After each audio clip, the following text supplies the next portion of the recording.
A very good evening, ladies and gentlemen. Thank you for joining us today. To give you a brief outline of today's MSME Conclave. MSMEs contribute to 30% of India's GDP and almost 50% of India's export. They are the second largest employers after agriculture. No wonder they are considered to be the backbone of the Indian economy. Ladies and gentlemen, what is today? Today is International MSME Day, and we must offer them a big round of applause for all their contribution. Yes, please give it the most deserved round of applause.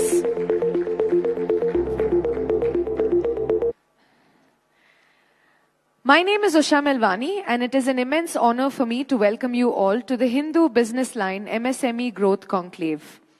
This exclusive conclave will celebrate micro, small and medium-sized enterprises as they emerge stronger from the aftermath of COVID-19 and will discuss in detail how MSMEs can be integrated more closely to the India growth story and how they can reimagine their business by leveraging technology and innovation. Very warm welcome to a discussion on leveraging AI for MSME growth and how they can manage their finances. With this, I now request Mr. Vinay Kamath, Senior Associate Editor, The Hindu Business Line, to please join me on stage and welcome the gathering. Let's hear it for him, please.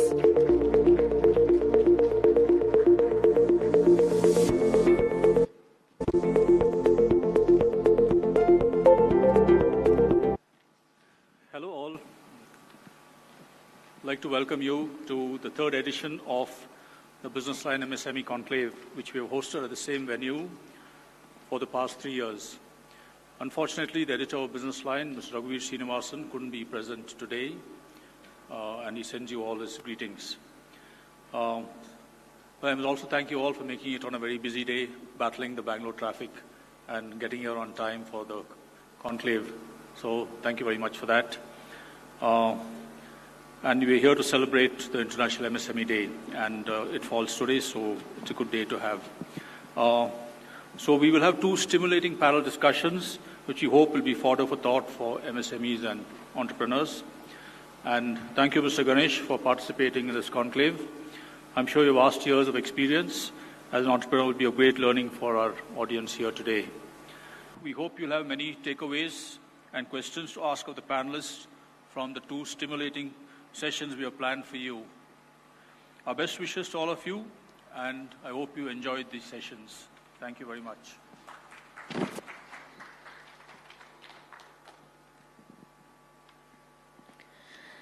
Thank you so much for that, sir.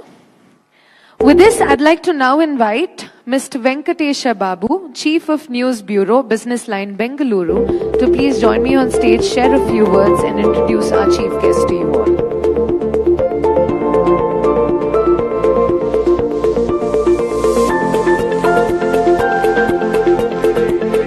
And gentlemen, once again appreciate all of you taking the time to be here with us. Let me list out 3 specific reasons why the appreciation is all the more genuine. This is not an evening of a weekend. This is a work day on a Thursday for all of you to turn up, braving Bangalore's notorious traffic. The rain gods have been kind enough, at least till now. Let's see how it progresses. Third, of course, is the most important reason. Cricket is akin to religion in India, and on a day when India is playing England on the semi-finals, to see this many amount of people turn up for this conclave, really appreciate all of you doing so. Thank you so much, and welcome once again. I won't make the foolhardy attempt of trying to introduce Krishnan Ganesh, or Ganesh as all of us call him. Let me start off by relating a personal anecdote on how I came across Ganesh. The year was 2000. Of course, I had a little bit hair on my head and my waist was a little bit slimmer then. Ganesh was one of the earliest players in the BPO business back then. It used to be called as customer asset. And they used to have an office, if I remember right, Ganesh, on very close to those who are familiar with Bangalore, at the small office near Sajjan Rao Circle, right? So I was a reporter back then with a different media house. I went to meet him.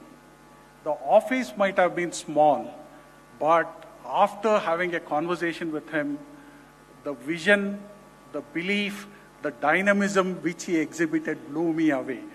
I knew that this was somebody who was out to make a change. With that short note, I could go on and on. Please join me in giving a big hand and welcoming Krishnan Ganesh on the stage. Entrepreneur extraordinaire. Thank you for accepting our invitation. Please join us, sir. Thank you.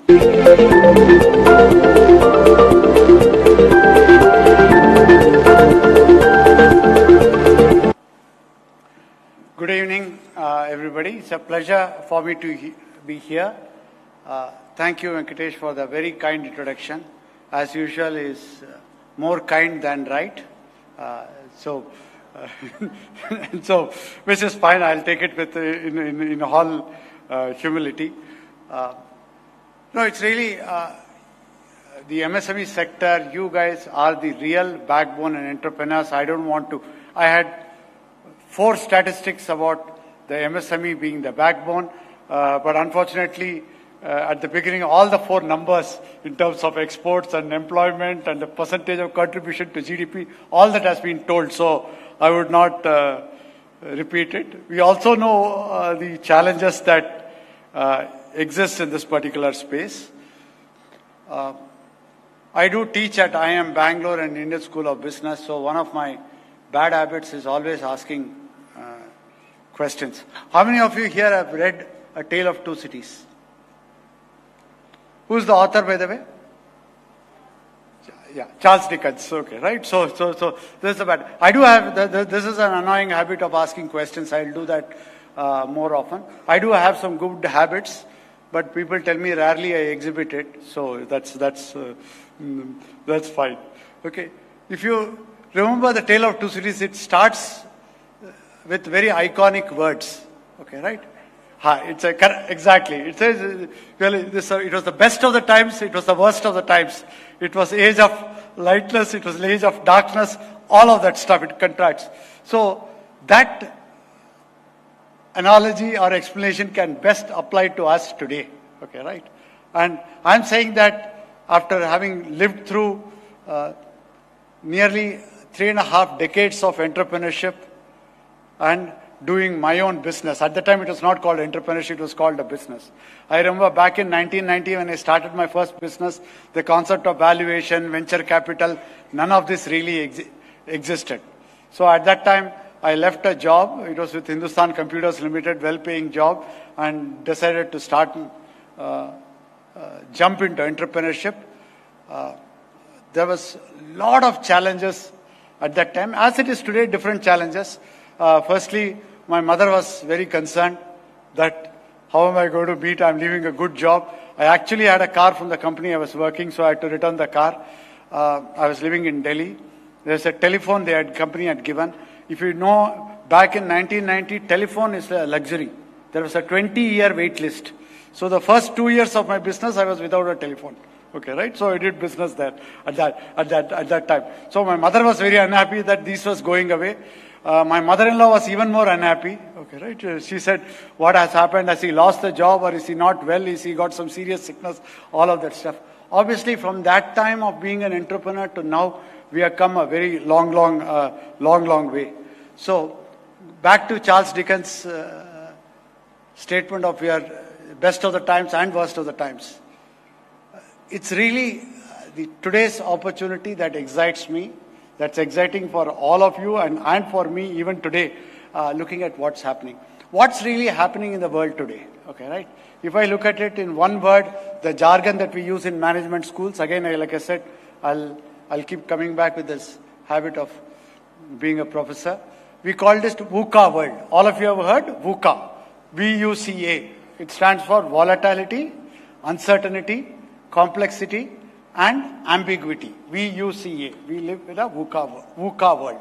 It's okay, right? Now that's a great acronym or jargon to say what is happening in the world today. But what's more important is that really gives us tremendous opportunity to go and conquer. When I started again back at that time, I'm sure many of you would have faced it to some level or the other. But definitely at that time, there was no concept of first generation entrepreneurs. There was no concept of service businesses. At that time, any business means it was a license Raj. You needed to have a license. And business meant you needed to have a factory, you need to have a chimney, and smoke will come out of the chimney. Okay, right? That was the only concept of business. The service, I mean, there were lawyers and chartered accountants, but that's about it. There was no other services business. Of course, now it's very, very different. The VUCA world is a great opportunity because it has democratized opportunities for all of us. All our businesses have challenges, but the opportunity today is 10 times the challenges that exist. What does VUCA world mean for us? That means everything is changing.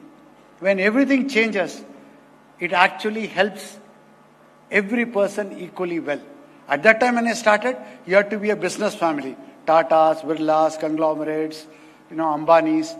You needed to get a license. You needed to be able to manage the environment, manage the bank, get a project financing done. All of those have gone to dogs completely. Today, 2 young people can start a business. You must have heard of Zepto, which is in the quick commerce, which competes. Because those guys not even just in their early 20s. Okay, valued at nearly $3.5 billion now. With the young people coming up, the employment has come from this sector. It's a great opportunity. VUCA world has leveled the playing field for each one of us. If you are agile, if you are willing to learn, look at where the world is going, ride on the bandwagon, and do everything possible to latch on to secular trends that are happening, that are irreversible, that will capitalize on. Thank you very much. Thank you, Hindu Business Line. Thank you, Venkatesh, for having me here. All the best. Thank you so much, sir. Sir, please remain on stage. We have something for you. But firstly, a big round of applause to sir for that very stimulating address. Thank you so much for your valuable insights and your valuable time, sir. It's been a pleasure to have you here. Thank you for gracing this occasion. I'd like to invite Mr. Vinay Kamath on stage to please felicitate our chief guest, Mr. Ganesh.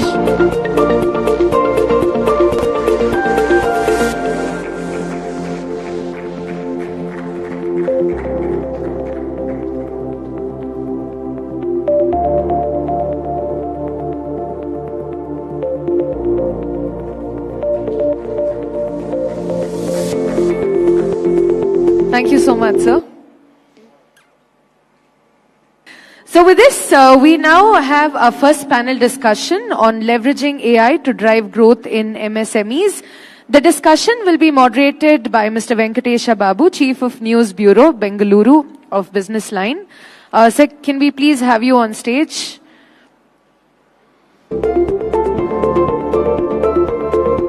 Can we hear that from Mr. Babu, please? Welcome, sir.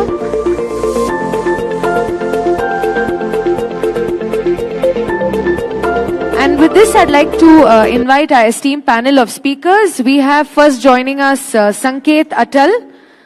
Sanket is instrumental in driving the next phase of growth for Salesforce in India, making it a global hub for talent and innovation. Combining the best of design thinking and digital strategies, Sanket works with teams to build breakthrough customer experiences, leveraging his passion for innovation to deliver future-ready solutions, accelerating growth for Salesforce in India. Welcoming Sanket Atal with us on dais, sir. Thank you. Our next panelist is Tejas Goenka, the Managing Director at Tally Solutions, who's working on making connected business environment a reality for small and medium businesses via the next generation.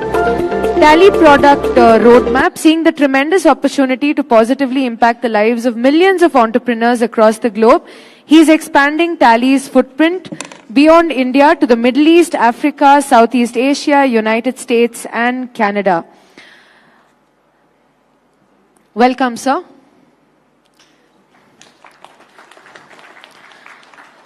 Our next panelist is Vidya Vasudevan. Vidya heads the Zoho user community. She has been with the company for 23 years. After playing several roles in Zoho's IT management division, where she wrote about supported and trained customers, Vidya now focuses on building a thriving user community that furthers user retention, peer support, and brand love.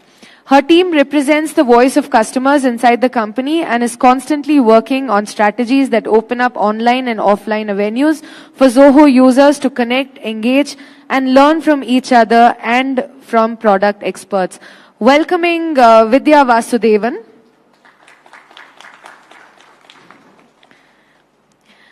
Our next panelist is Siddesh Nayak. In this role at IBM, Siddesh leads a team that helps clients deliver business outcomes using data, AI, and automation. Siddesh has more than 22 years of experience in the information technology marketplace with an extensive background in sales, operation, and brand management. He's been with IBM for 20 plus years in various roles in sales and brand managing. Welcome, sir. And with this, I'll hand it over to our moderator. And towards the end of the panel discussion, we'll have time for Q&A, so please keep your questions ready for that. Thank you. Hey, good evening, everybody. Obviously, I'm sure that you have seen what is up on there, which says that leveraging AI for MSME growth. While we were internally brainstorming on the topics we ought to look at, this was not an obvious choice at the very beginning. I'll tell you why, and before I even get my esteemed panelists to weigh in, most of the MSME players sitting out here, most of them struggle to even have some of their basic technology needs met. So where is the question of AI? There was a deep degree of skepticism in terms of whether AI is even applicable to the large section of the MSME sector. But increasingly, if India wants to become a global power, whether it's in manufacturing, whether it's in services, whether it wants to leapfrog existing technologies, AI inevitably is the answer. So to address this challenge as well as more questions, we have very, very qualified, eminent people. We consciously chose two multinationals who are hyperscalers. We have, of course, you heard the MC talk about Sanket, who is from Salesforce, and Siddesh, who is a written panelist. Last year he was such a hit that we had to have him back again. Both of them from IBM, of course, Siddesh is from IBM, both of them large hyperscalers who are shaping technology globally. And two very punchy, very feisty contestants from India who are making a mark globally, Zoho and Tally. I'm sure that majority of you would have used either Tally software at some point of time or Zoho suite of solutions at some point of time here. Okay? So with starting off even with a degree of skepticism whether even AI is applicable, without much ado, let me ask the panelists to make their opening remarks in what can technology, specifically AI, do to help MSMEs grow. Ladies first as always, so it's up to Vidya. Vidya, your opening remarks please. And before she starts, Zoho, I'm sure that, as I said, most of you have used their suite of solutions at one point of time or the other. One of the most underrated, under the radar Indian success stories, okay? What Sridhar Vembu has built at Zoho is something remarkable. A global champion from India who probably doesn't get the attention it deserves, but increasingly is being noticed as a player which is on the radar of even the large competitors. So over to you, Vidya.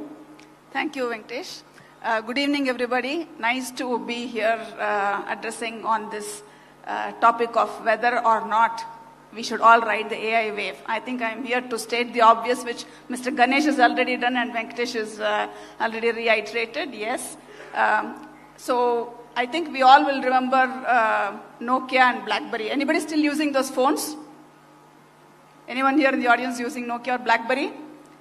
It's not like they were bad phones, they were great phones, but they are not here today because they became irrelevant. Catching up with technology is not a choice. Again, this is cliched. So I, as part of community building initiatives, I work towards building user communities around our brand. It is my role to see how we can constantly keep creating a lot of avenues to see that the customers constantly have room and scope to engage and stay engaged with us. In this process, I get to interact with a lot of business owners globally, and primarily in the last couple of years, I've been actively engaging with a lot of MSMEs in India. So it is heartening to see. I don't think we are on the right track. We see a lot of MSMEs on the digital journey, on the digital transformation journey, making a definite stride. But there is, the true story is that there is a lot of skepticism.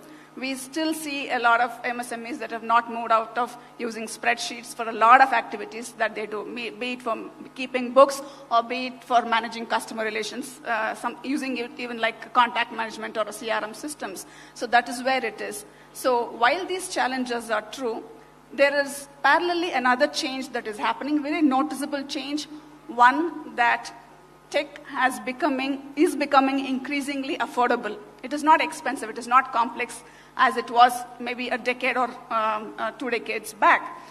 Legacy systems needed a lot of hand-holding, a lot of implementation efforts. Today, that kind of requirement is actually negated. It is no longer a challenge like that because of SaaS.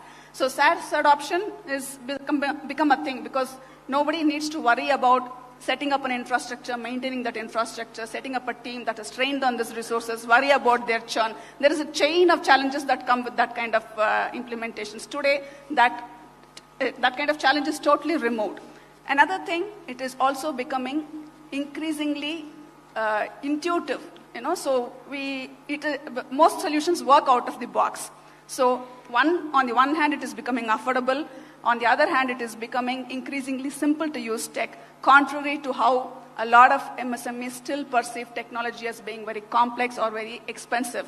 So I think Venkatesh also cited in his introduction saying how there are these vendors who provide affordable tech. Right? So not just Zoho or Tally, there are so many other players in this ecosystem, and there is a pie for everyone. Vidya pertinently pointed out something. None of us in the room, there was not a single hand up when she said that, do we use a Nokia or a BlackBerry? Technology changes so fast, very few players actually survive in this business for a long period of time. One of the few companies globally which has survived for more than a century is IBM. It is the 800-pound gorilla which in the technology business has managed to not only survive, but also thrive with every changing evolution of the technology landscape. However, there is always a degree of skepticism which says that, what will somebody like IBM, which is such a large player, which primarily looks at enterprises, is capable of doing to the MSME sector, which struggles with even the most basic stuff. How do you address those challenges, Siddesh? Hey, thank you, Venkatesh. Thank you for good evening, ladies and gentlemen. So, Venkatesh, in fact, before I come to responding to your question, I want to draw an analogy, and we've been seeing this transformation for the past few years, and that is one of my favorite analogies, which is the whole fintech journey that we've seen in India.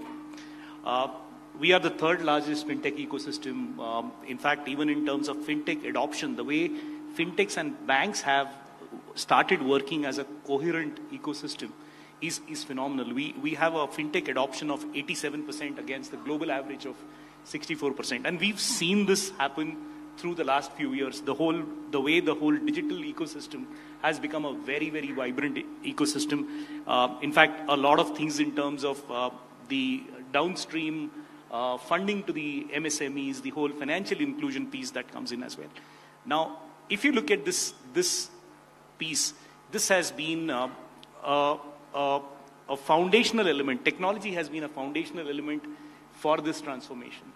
And like Vidya said, the whole transformation from a technology perspective is not a choice, but it is a question of survival. Tally is like literally a household name in the country. Tejas, and I've had the privilege of knowing his father who built the company to have really made a mark. Tejas, if you could outline why is Tally so popular, especially among MSMEs? What do you bring to the table? What's your understanding of the needs of the sector? Sure. So thank you for having me, and hi everyone. So first off, like you shared, it's been some time now that we've been serving the sector. I think 2 or 3 things that really stand out. One, we've never found a lack of enthusiasm in trying to adopt technology. I think since '89, we've always found business owners never resistant, always open, but also the recognition has been that if we build something right, people will adopt. And it's not like we've had things correct all the time, to be honest. So that's been something that we've really spent a lot of time on. And to build something right in India is very different from building something right that's for the world. For example, you want to run your business your way. In India, MSMEs will know cash flow pressures are the soul of the business pretty much. We are under pressure of customers paying us on time, not paying us on time, managing them, suppliers demanding money. And the system has to work, keeping that in mind, rather than trying to force fit a set of processes that automation sort of demands. So a lot of our core philosophy has been to build technology that really works for business owners in environments like India. So AI demand at scale will ensure that the cost and pricing pressures will be addressed. One of the hyperscalers who has been doing this, Salesforce, of course, global hyperscaler who increasingly is addressing the MSME market needs. I remember the starter solutions which you started offering for the MSME sector. If you could talk a little bit on how does a large hyperscaler like you try and understand the needs of the MSME sector and address them? Absolutely. So the company Salesforce is all about customer centricity. And we call our suite of products Customer 360. So whether you're trying to attract a customer through marketing, you're trying to do some transactions using e-commerce, you want to keep track of the customers using customer relationship management. Our ticker symbol is CRM. We're synonymous with customer relationship management. You'd like to serve your customers. You'd like to do analytics. You'd like to manage data. We handle all of that, right? And all of that is necessary for every company to be customer-centric. And that should be the goal of every company. Number of solutions being available to the MSME players. But the worry is most of them don't have the expertise to integrate these solutions. How would somebody ensure that this best of breed solutions are brought together? Most of them wouldn't even have a basic IT manager to even look at. Let's be realistic on ground on what MSMEs can offer, what they can do. Either they have 2 choices: buy best of breed solutions and try to integrate on their own, or go and have a one throat to choke policy wherein they surrender their entire IT to a single company. If you could weigh in on what could MSMEs do under this kind of constraints? Okay, so I think the first step would be to identify what problems you want to solve for your business. What are all the business processes that you think is taking away so much time that you have to automate, you don't want to keep repeating? How you can get your team to become more productive? So if we get to list down all the challenges that you want to eliminate, then finding solution vendors today is not very difficult. When you search, you will find n number of solutions. Everything is available for a trial format today, and there are a lot of free solutions also. So trialing this software without any catches will be the first step, and Like I said, we don't need to know the technology. We just need to know what problems to solve with this technology. And this technology, most of the software that you sign up today will be intuitive. You will be able to relate to it instantly. So you will be able to navigate this, and all the vendors, most vendors that offer solutions for business process automation or for every productivity management or whatever is the business need, today has a good partner ecosystem. So there are a lot of partners that will enable to, most of them work out of the box. If you need implementation help, you want to integrate with your existing systems in place. Today, for any tech company like Zoho or Tally or anybody to be relevant here, we have to be integratable in the ecosystem. So we take care of that first. So we make sure that we are a part of this ecosystem. Tejas, since you work with a large number of MSMEs, how do you deal with this issue of legacy investments already made and integrating some of the newer offerings which these guys would be bringing in? Are you also building in some of AI fundamentally into your existing software? How are you addressing the kind of challenges which MSMEs have? Perfect. So I think two big parts. One, we definitely see the enterprise, the larger organizations, very different fundamentally from a entrepreneur-run entity. And we also see the entrepreneur very, very different from a consumer. So consumer-oriented technologies find it hard to find their way into business many times. The differences are a few. Best practices typically don't work with MSMEs. And my encouragement to business owners is not to necessarily fall for that best practice trap in a way. I think business owners know their challenges. Business owners know how to run their businesses. And the technology should shape its way to that process, to that way, rather than you needing to change your entire business process to adapt to new things. So for us, building flexibility and I think for entrepreneurs also, it's important to seek flexibility in solutions. So that's probably one big thing. On the AI bit, I genuinely feel we are, despite how fast this world is moving and despite this VUCA fear in that sense, I do think there's a little bit of a distance to get to this mass adoption of AI. So if you want to see, sometimes they say, right, when you want to see what's happening 7, 10, 15 years down the line, you just have to look at a part of the world which is doing something far ahead of your time. And so in many cases, AI is making a big difference and showing us this incredible possibility of what the world potentially could look like. These are all Indian companies which have gone global. Both Sanket and you bring a different perspective in the sense that you're global multinationals, unlike those two who are headquartered out of here. Are the needs of Indian MSMEs, in a sense, different from what needs are elsewhere? Therefore, do you do different solutions to the Indian market? If you could talk a little bit, Siddesh, on that. So Venkatesh, one of the aspects we believe and we've started seeing signs of those is you will see at least the cream layer taking a leap from a technology perspective. And I'm talking of the MSME.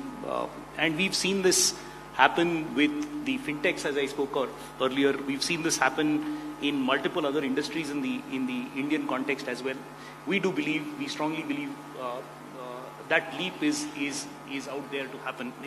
Whether it happens in the next couple of quarters or it takes a couple of years is for us to see. We saw that happen in the banking industry as well from an India perspective. We took a leap in banking, we took a leap in telecom, and which is where we strongly believe that it is about world-class products for the masses at the right price. And that's the approach we've been leading with, and we've seen a tremendous success and traction around this piece. Let me give you an example of how we've seen this getting embraced in a very, very extensive way. And this is a MSME software testing partner with whom we work very extensively. He does software testing, and how do I bring in GenAI to really revolutionize how he does this? It's about how do I use a business requirements document and churn out testing use cases across tons and tons of software that customers have built, do the entire functional testing, almost up to 95-97% of functional testing, bring in the performance testing. Your ability to automate all of this using GenAI is a revolutionary thing that comes in on the table. Leverage AI properly and you will compete with the best in the world. Sanket, your own Salesforce own learnings from the Indian market in terms of, are there applicability compared to some of the other global markets you operate in? Are there some uniqueness in the Indian space? And have you taken some of these learnings internationally too? It could be a two-way street, not necessarily, learnings coming from elsewhere, but here too, because on the fintech space, the digital space, India especially has developed a lot of solutions at scale. Whether for MSMEs that is applicable, whether your learnings and readings from other markets too, if you could weigh in. Yeah, so the Indian consumer is very value oriented and demanding, which is good. And there are lots of things in India that should potentially be global in scope, but haven't been till we penetrate the Indian market. And, you take a look at being able to communicate on WhatsApp, for example. It's something that's an afterthought for most companies. It's a necessity in India, right? Likewise, being able to, connect with the various fintech mechanisms that we're all familiar with. All of these things are there. Now, one very interesting aspect of being in India is scale. So the kind of scale we see in India, even with small businesses, is unprecedented anywhere in the world. If you can pass the muster here in India, you can pass it anywhere in the world. And so that's where it's just absolutely amazing. And on the MSME side, going back to a point that you just made, Sudesh, is that, look, leverage these features of AI to be able to scale, to be able to achieve more in less time. Say, as a small company, you'd like to do a marketing campaign. Now, typically it takes some time. You want to be able to figure out which segment you want to address, what's the messaging you'd like to do, structure it in a particular way. It takes a week to put something together and get it out. After that very interesting and insightful panel discussion, we now move on to the next part of the program. The second panel discussion today is on the topic financial and liquidity needs of MSME sector. The discussion will be moderated by Aarti Krishnan, Consulting Editor, The Hindu Business Line. And with this, I'll hand it over to our moderator. So welcome to all the panelists. After speaking about something so hi-fi as the application of AI in MSMEs and talking about how MSMEs can adopt generative AI and all these very fanciful subjects, we are sort of down to terra firma and talking about the liquidity and financing needs of MSMEs. And what I'd like to really mention is while we are talking about AI only this year and it's a new subject, for almost as long as I've been a financial journalist, we've been talking about the financing needs of MSMEs. So let me kick off this panel with that question. And I'm very glad to have such a diverse set of panelists here today because usually it is common to discuss this topic with bankers, etc. But today we have three very people with very unique perspectives on this. So we have Mr. Sanjay Gupta, who with SIDBI actually has an eagle's eye view of this whole SME financing piece. And I'm sure for many, many decades, SIDBI has overseen both direct financing and refinancing of the lending institutions that actually deal with MSMEs. So very happy to have you here. Then we have Mr. Ashish Jeena. I mean, Jumbo Tail is doing some excellent work and I wasn't aware of it before today. So I'm really glad for this learning opportunity also. Of making these traditional mom and pop stores, the Kirana stores, digitally ready and also making them market ready. Actually a go-to-market piece that Jumbo Tail is actually filling for these MSMEs. Then we have Abhiroop with us. Velocity is doing some excellent work on cash flow based funding of new age businesses. So the important thing there is traditionally basically all MSME financing is based on tangible assets, receivables, inventory, and such things. Whereas they are doing work where they look at the cash flows of the D2C brands and other new age businesses and trying to provide financing to that, right? So let's kick off the panel with one common subject on which I'd like to have comments from all of you. So this MSME funding gap, right? As journalists, we've covered ECLGS, credit guarantee scheme, then we have Swanidhi and Mudra, and despite all this, why does this gap still exist? I mean, can I hear from you, Mr. Gupta? First of all, let me express my sincere thanks to Business Line for organizing this event on World MSME Day and inviting me. I'm extremely thankful. As you rightly said that the funding gap in the MSME sector is huge. It is approximately 25 lakh crores and different reports keep on increasing this particular figure. As we all know that MSMEs, the financial needs of the MSMEs are quite diverse. And the organizational structure of MSMEs in our country is also very, very unique. About 6.5 to 7 crores MSMEs which are there in the country, almost more than 90-95% of the units are in micro sector, which is quite informal. They don't have even their GST registration number. Then 2-3% are small enterprises and the remaining are medium enterprises. There are certain historical reasons that why this much gap in the funding of MSME exists in our country, despite the fact that MSME is the backbone of Indian economy, which has been elaborately explained in the previous session about the contribution of MSMEs and all that. Well, I think that the first and the foremost point which comes in the way of extending finance to MSMEs is the inhibition on part of banks and financial institutions, because these MSMEs, particularly micro enterprises and small businesses, they don't have a credit history. See, all these public financial institutions, banks and financial institutions, they see the previous trend, they see the previous credit history of the borrower, and then they come forward and give the lending. So lack of credit history of these MSMEs, particularly micro enterprises and informal micro enterprises, is coming in the very big way of extending finance to most deserving MSMEs also. Who lend to D2C businesses like Smoor, for example. I know Smoor because I order from them. So yes, great chocolates. Yeah, that's right. So these really small businesses where the tangible assets, this traditional inventory, plant and machinery may not exist, right? Yeah. So how are you solving that problem? So see, I'll also just touch upon a few points that Sir made also, that I think MSME gap still remains. Definitely lack of collateral is one reason that people may not have collateral, but they have a good viable business which has cash flows. So the financing model needs to move to a cash flow based model.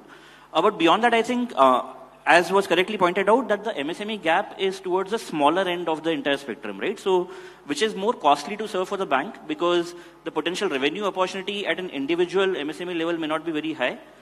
So the commercial incentives will push the financer towards the bigger customers, larger corporates, etc. And that's why this gap remains. So it has to be a model in which these people are discoverable through online channels. That's the approach that we have taken, is that we approach MSMEs who are essentially connected to any of the e-commerce platforms. If they're selling on Zomato, if they're selling on Amazon, if they're selling on Flipkart, then it becomes easy and cheaper for us to approach them, discover them, understand their cash flows on the back of these platforms, and then offer financing on the back of that model. So it's both discoverability through digital connected media, as well as the fact that you do get a lot of cash flow information that you can access and that you can use to assess the risk of the underlying loan. And that becomes premise of the new approach that we are trying to work upon. I believe that India is at a point where this is only going to become better and better over time. Because what is happening is that there is this big wave of SME formalization that is anyway happening, driven by digital payments, driven by GST, driven by a higher share of banking transactions that you can see in the bank statements actually. All of these are tangible, decade-long changes which are going to happen. And I am extremely bullish on the fact that on the back of this, a lot of financing will be made available to the MSME sector. And we can already see banks, NBFCs, fintechs, all working hard towards addressing that gap. Right. So, Ashish, coming to you, I mean, he's dealing with firms that are discoverable digitally, but you are dealing with businesses that have traditionally been completely off the net, right? So, the small mom and pop stores, retail trade, which is actually the backbone of India's services economy itself. So, how have you, I mean, why does a credit gap exist there, and what can be done to actually solve it? So, hello? Yeah. Before coming here, I was looking at the exact precise definition of, even the micro end of the MSME. The micro end goes all the way up to 5 crores in turnover and about 1 crore rupees in investment.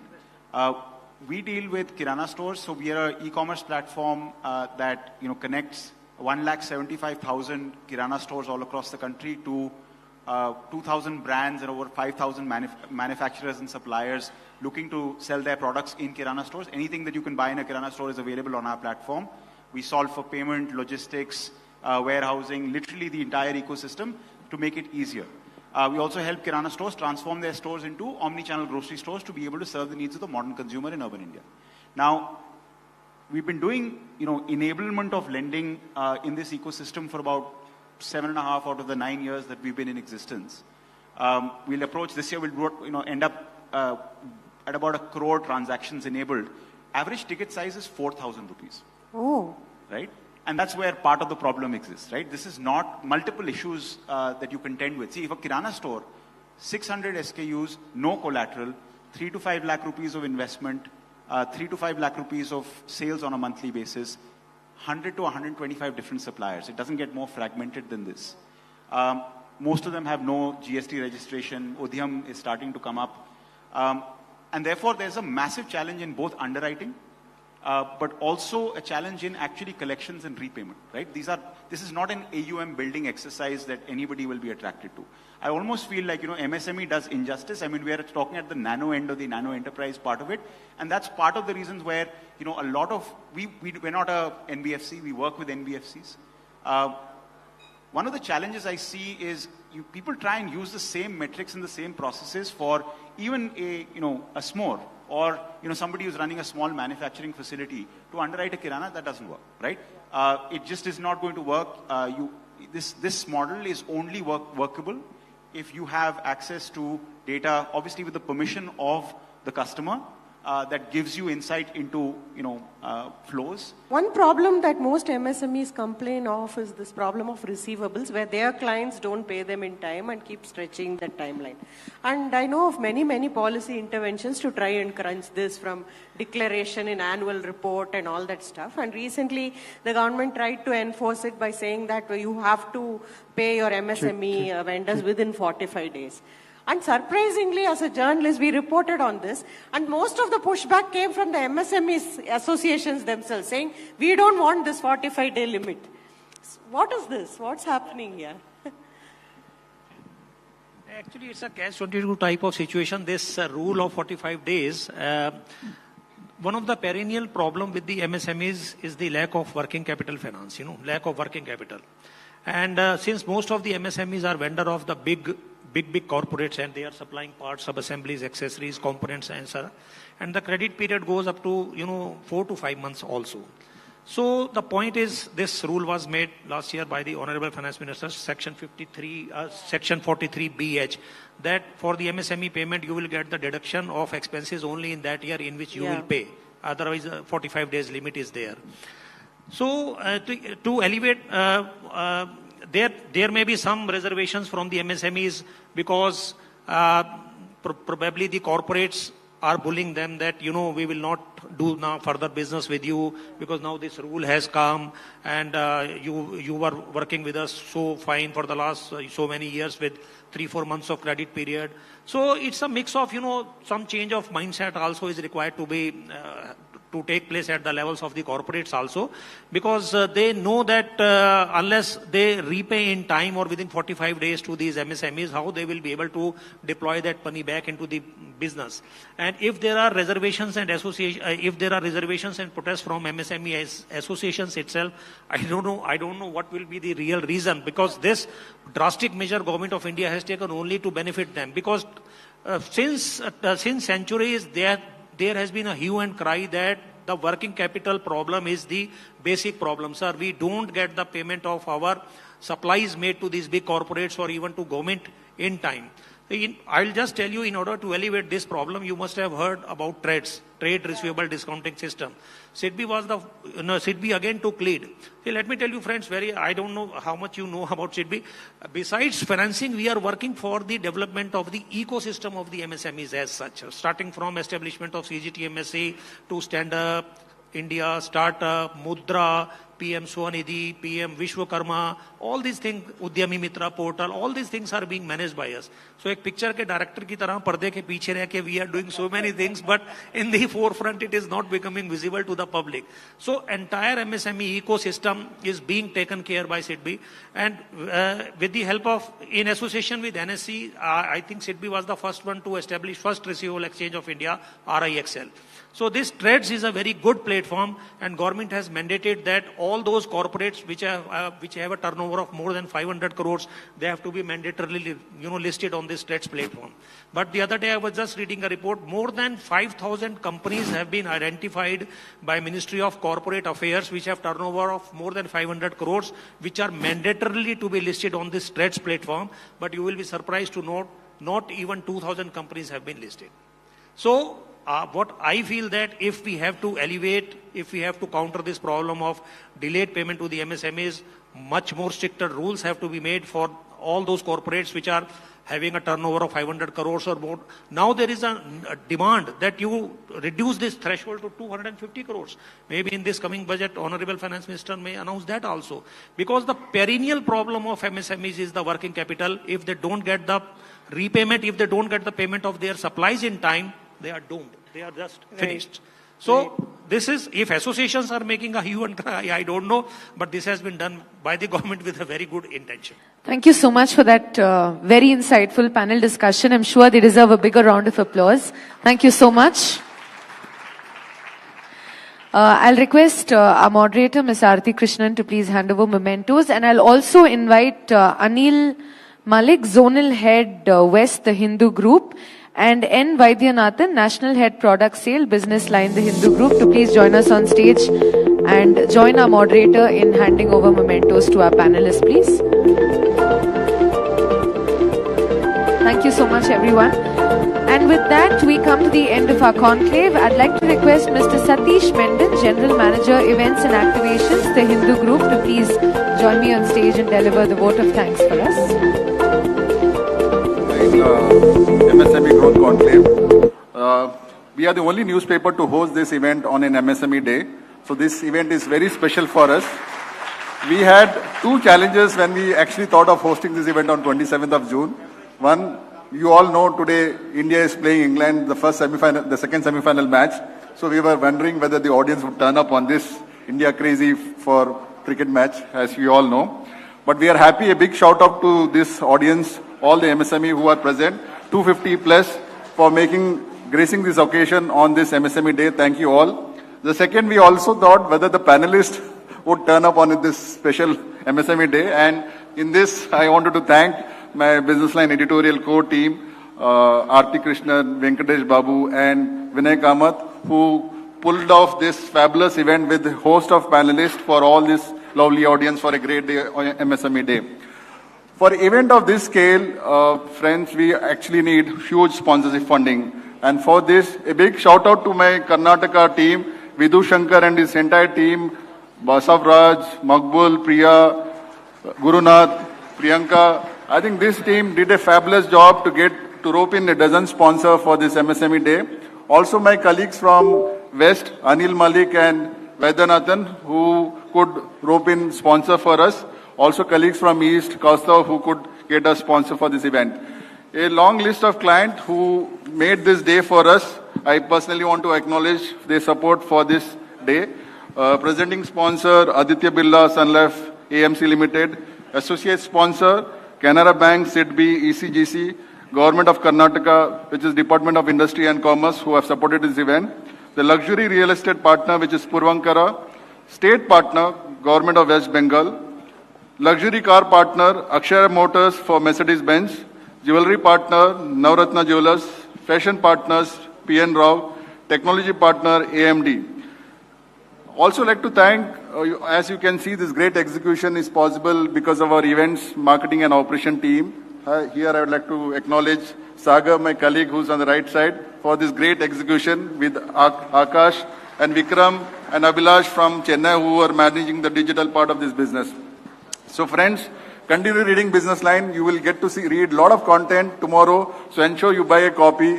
For more such videos, subscribe to the NewsX YouTube channel, hit the bell icon.